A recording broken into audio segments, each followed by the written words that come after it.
yadımda. 5 yaşımdan 8 yaşın içinde ikincimde okan bolup yüründü. Bulup kolumdan çekenimde oynadı. Ağanay durduranım yadımda. Bulup kolumdan çekenimde oynadı. Ağanay durduranım yadımda.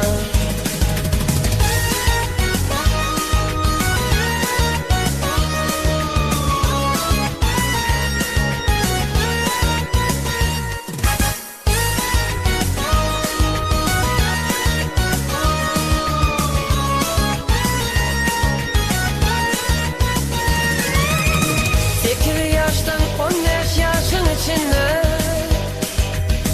Sekirimde okan bulup yüründü.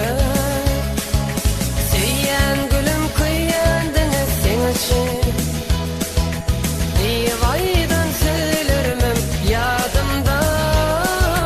Söyleyen benim söyleyen olun sen için.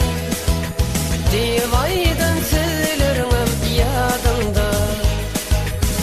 15 yaştan 18'in içinde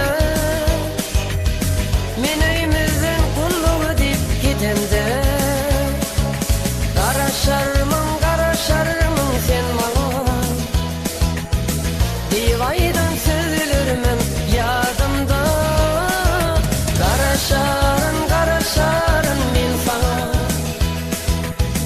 Deyip birin vadaların yadımda.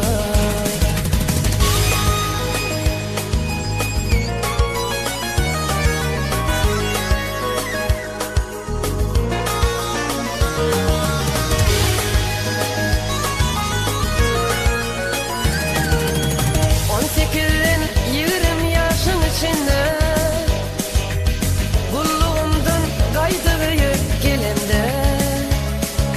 Karamayan tanımayan sen beni. Sebebin